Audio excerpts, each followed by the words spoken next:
Então vamos lá, né? A lipólise ela vai acontecer num processo de neoglicogênese, né? E vamos lá de novo. O que é a neoglicogênese? Certo? Seria a produção de glicose por outros meios, a não ser sem ser a quebra de carboidratos, ok? Então, quando vai acontecer a neoglicogênese? Vai acontecer quando você tiver hipoglicêmico, ou seja, com a glicemia baixa, certo? Com a baixa de NADH, lembrando, por que NADH? Lembra que o NADH, quando ele entra na cadeia respiratória, né, depois do ciclo de Krebs, ele vai para a cadeia respiratória, né, e vai produzir o ATP. E o ATP vai formar energia, certo? Então, quando tiver pouco NAD, tiver hipoglicêmico, ou quando tiver com insulina baixa, no caso, por exemplo, de um diabético, o diabético ele pode ter muita uma hiperglicemia, porém ele não vai ter insulina. E o que isso influencia? Lembra que a insulina ela é feita no pâncreas, né?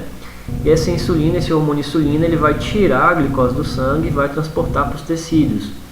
Não é à toa que a intenção é pegar essa glicose que está no sangue, circulando no sangue, e trazer ela para as células, né? Para a gente conseguir fazer a glicólise, o ciclo de Krebs e a cadeia respiratória para produzir o ATP. Então, nesses três casos aqui, vai ser quando acontece a lipólise, ok? Então, vamos lá.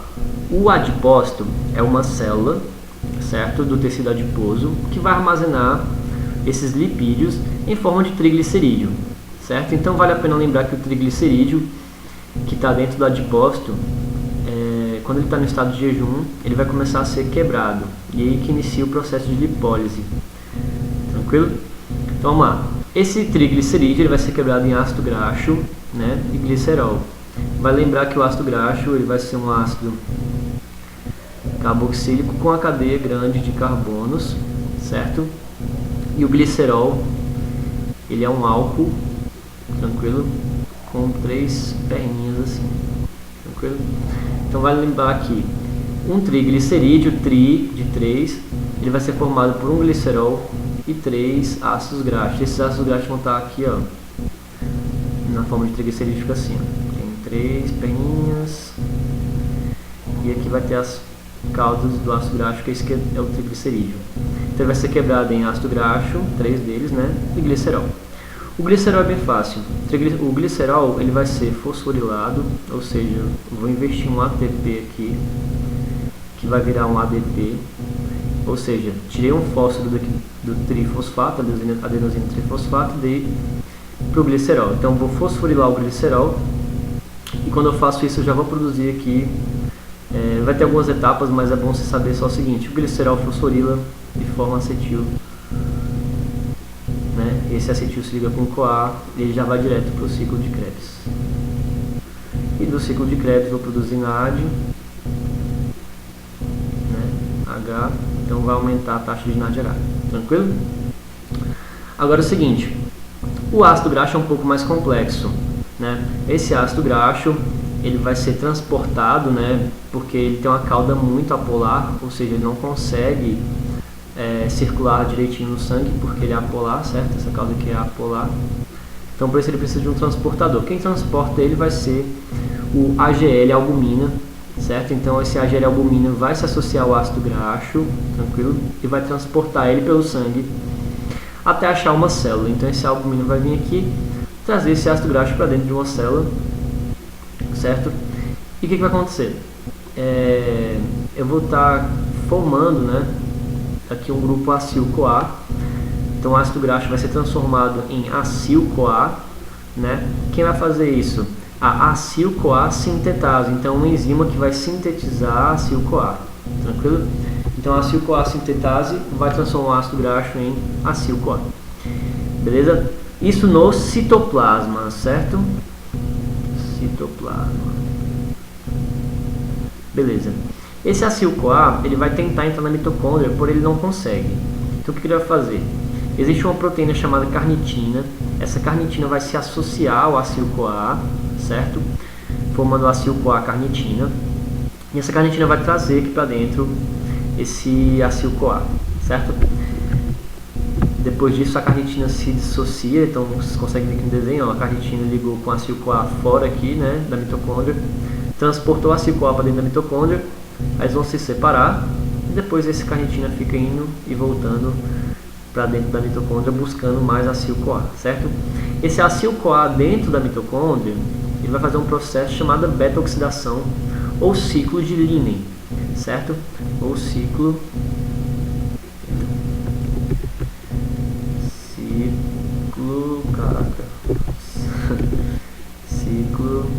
de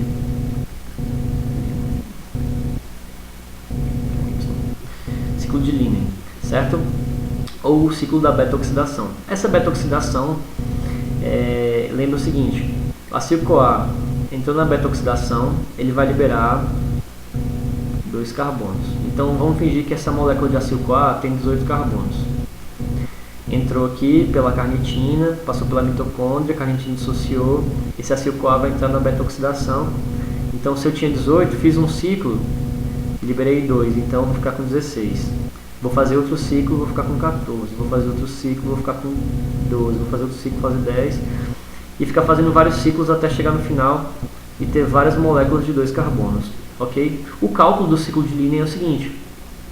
Se eu tenho, por exemplo, 18 carbonos, e eu dividir isso por 2, né, daria 9, certo? Só que o último ciclo eu vou ter 4 carbonos, né? E quando acontecer essa quebra, eu vou dividir em 2. Então aqui na verdade o cálculo do ciclo de Linné é o seguinte: vai fazer x carbonos sobre 2 menos 1, ok? Isso aqui dá a quantidade de voltas do ciclo. Tranquilo?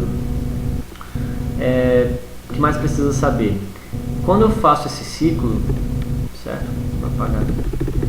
Depois que eu faço esse ciclo, eu vou formar aqui 2 carbonos. Esses 2 carbonos vai fazer o quê? Formar acetil-CoA. E aí já sabe, né? Acetil-CoA vai fazer o quê? Ciclo de Krebs, gerando, né, NADH. Lembra que a falta de NADH vai trazer a lipólise, né? Então vou gerar NADH, aumentou o nível de NADH, que vai entrar na cadeia respiratória, produzindo o tal do ATP. Beleza? Que é o nosso intuito final, é produzir essa energia. Tranquilo? Então vale a pena decorar que o caminho de cada um glicerol, ele vai fosforilar e formar acetil-CoA de cara, bem facinho, fazendo ciclo de Krebs, formando NADH. O ácido graxo é um pouco mais complexo, vai ser transportado pela albumina, vai ser transformado em acil-CoA pela acil-CoA sintetase, se agregar a carnitina, formando acil-CoA-carnitina, entrou na mitocôndria, fez beta-oxidação, liberou várias moléculas de 2 carbonos que vai ser transformado em acetil-CoA. Esse acetil-CoA vai fazer ciclo de Krebs, produzir NADH, fazer respiração, a cadeia respiratória, né, e produzir ATP. Esse é o ciclo da lipólise, né, para pessoas que têm baixa insulina, então isso vai acontecer muito em diabéticos, certo? E na falta também de NADH, ou seja, na falta de energia, porque você está no estado de jejum, e a hipoglicemia também vai causar essa reação aí, tá bom? Mas outro tipo de lipólise seria a lipólise digestiva, né? Nesse primeiro caso aqui a gente estava pensando já na lipólise que acontecia dentro do adipócito, né? Que é uma célula que armazena o triglicerídeo, certo? Na digestão, o que pode acontecer? Então lembra lá, você se alimentou, né? Vem aqui, lá na boca, né, vale a pena lembrar o seguinte: dependendo do tipo de alimento que você consumir, a boca ela pode produzir uma enzima chamada lipase, ou seja, ela quebra, né, lipídios, ase lingual. Então existe uma lipase lingual, mas a ação dela é bem baixa, ela tem uma ação muito baixa, tá? A principal ação mesmo vai acontecer aqui no duodeno. Então aqui o bolo vem, passa pelo estômago, certo? Passa pelo estômago, e no estômago também ele pode ou não ter a ação de uma enzima chamada lipase também, porque ela quebra lipídio, né, gástrica. Essa lipase gástrica pode não acontecer, né, dependendo do alimento, e a lipase lingual também. Só que a ação principal mesmo da quebra de lipídios vai acontecer aqui no duodeno. Por quê? Porque antes de chegar no duodeno, eu não vou ter a ação da bile. E a bile, é o principal agente aqui para auxiliar nessa quebra de lipídios, certo? Porque a bile ela vai emulsificar, ou seja, ela prepara, ela emulsifica, certo? Ela emulsifica lipídios, ou seja, ela prepara lipídios. Então a bile vai ser produzida pelo fígado, armazenada na vesícula biliar. E como é que vai acontecer a sua secreção? O seu fígado ele tem dois lobos, né? Lobo esquerdo e lobo direito. Então ele vai ter o ducto hepático direito e o ducto hepático esquerdo, certo? Esses ductos hepáticos direito e esquerdo vão se juntar, formando o ducto hepático comum. Não coloquei aqui, mas é bem aqui o comum, é quando os dois se juntam, tá? Depois disso, a vesícula biliar, que armazena a bile, também vai excretar, né? Através do ducto cístico. Então o ducto cístico vai se juntar ao ducto hepático comum, formando o ducto colédrico. O ducto colédrico vai aqui em direção ao ducto pancreático. Os dois se juntam, né, formam um tubo único, que é esse tubo aqui, e vai ter uma dilataçãozinha, que é a ampola de Vater. E a ampola de Vater tem um buraquinho aqui que vai soltar, né, ou seja, excretar toda essa meleca aqui no duodeno, certo? Através da papila maior. Também vai existir uma papila menor, que é uma papilazinha anexa aqui, que ela sai daqui e cai aqui no duodeno, mas a ação dela é um pouco menor. Tranquilo? Por que os dois se juntam? Porque aqui no fígado ele vai produzir a bile, a vesícula biliar armazena, os dois vão excretar essa tal da bile, que emulsifica a gordura, ou seja, prepara a gordura para ser quebrada, e vão se juntar aqui com o ducto pancreático, porque o pâncreas ele produz a principal enzima aqui, que faz essa tal de lipase, né? Que vai ser, que faz a lipólise, né? Que é a lipase pancreática. Então a lipase pancreática é a principal enzima aqui que vai agir na quebra de lipídios. E ela vai estar presente aonde? No suco pancreático. Então o pâncreas secretou, né, se juntou com a bile e eu consigo fazer essa digestão. Então esse lipídio aqui que a gente tinha consumido, ele vai ser quebrado, certo? Em ácido graxo e glicerol, certo?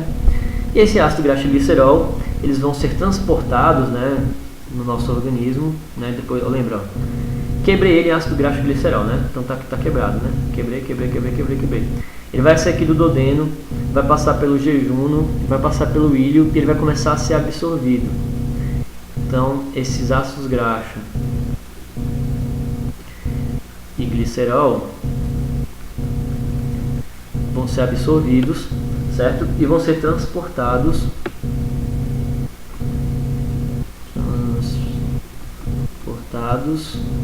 pelas proteínas, as glicoproteínas, né? Que vão ser o HDL, o VLDL, o LDL, o quilomicron, certo? Que são as principais. Então lembra, né? Vai depender muito do tipo de lipídio que você consome, mas o HDL, né, ele é o tal do colesterol bom, ele tem uma alta densidade, né? Ou seja, se a densidade é massa por volume, se ele tem uma alta densidade, seu volume é pequeno. Então o HDL ele tem um volume menorzinho, ele vai transportar esses lipídios para o fígado, ele armazena no fígado esses lipídios, o HDL. O LDL e o VLDL, eles vão ter uma baixa densidade, né? Vou fazer de azul aqui. Opa. Eles têm uma baixa densidade, ou seja, um alto volume. Logo, esse LDL e o VLDL, eles vão ter um volume maior, certo? Por ter um volume maior, eles podem causar uma série de problemas, mas eles vão fazer o transporte para o tecido adiposo. Então eles fazem o transporte para os adipócitos e o HDL ele faz para o fígado, certo? Por isso que falam que o LDL é a tal da gordura ruim, né? Porque ele vai transportar isso para os adipócitos e acumular nos tecidos, né? Então dá aquelas gordurinhas localizadas. O quilomicron é o seguinte, ele vai transportar moléculas muito grandes de lipídios, então o quilomicron consegue transportar esses triglicerídeos longos, certo? Vale lembrar também o seguinte, à medida que eu vou quebrando aqui, eu posso absorvendo esses lipídios, mas lembra que a maior absorção vai acontecer lá no ilho. Por quê? A quebra de fato do lipídio só vai acontecer mesmo com o suco pancreático pela ação da lipase pancreática, porque antes disso a bile não vai ter preparado esses lipídios aí para ser quebrados, ok?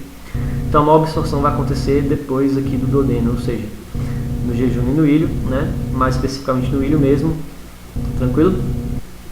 E depois que eles vão ser absorvidos, vão ser transportados no sangue por essas proteínas aqui e vão tomar destinos diferentes, né? Aí no caso, vamos lá, essas proteínas transportaram esse lipídio, né, esse ácido graxo e esse glicerol até o tecido adiposo, eles vão ser armazenados em forma de triglicerídeo e esse ciclo fica girando várias vezes, ok? Espero que você tenha entendido.